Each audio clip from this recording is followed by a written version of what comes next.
Hallo, mijn naam is Michael Boeren. Ik ben vader van 3 zonen, getrouwd met Angelique en woon in Utrecht. In mijn professionele leven ben ik gevormd door 25 jaar lang werkzaam te zijn in commerciële rollen binnen de fast-moving consumer goods wereld. Die vorming heeft uiteindelijk geleid tot het zelfstandig ondernemerschap in Bureau Boeren Executive Search. Bureau Boeren Executive Search bemiddelt in mensen die minimaal 5 jaar volwassen zijn binnen de fast-moving consumer goods in commerciële functies. Denk aan trade marketing managers, brand managers of key account managers. Als jij voldoet aan dat profiel, dan nodig ik je nogmaals van harte uit om deel te nemen aan de workshop. Waarom ik in contact wil komen met JCI-leden is dat ze bovengemiddeld geïnteresseerd zijn in de persoonlijke ontwikkeling. Dat is 1. En 2, dat ik denk dat ik een bijdrage kan leveren door het executive search perspectief te kunnen bieden vanuit hun ideeën over hoe zij in hun leven willen staan. Wat kun je verwachten in de workshop?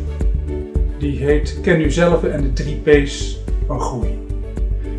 Eerst die 3 P's van groei, dat is je privé, je professionaliteit en je passie. Die 3 elementen maken uiteindelijk het voor je dat je die groei kunt bereiken.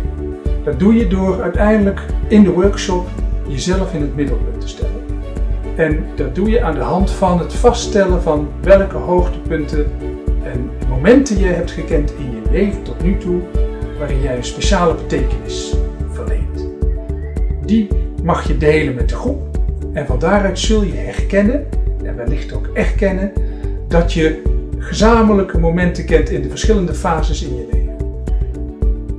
Waarom ik daar iets in ga bijdragen is omdat ik dat vanuit een executive search perspectief ga vertalen naar je zakelijke wensen of ideeën die je daarover hebt.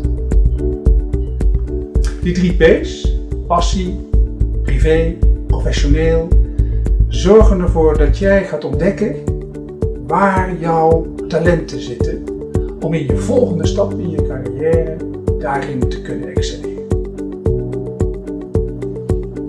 Om erbij in contact te komen ben ik op het CWA de hele dag. Ik ben er ook tijdens de borrel, daar kun je me aanschieten en anders zie ik je op de workshop.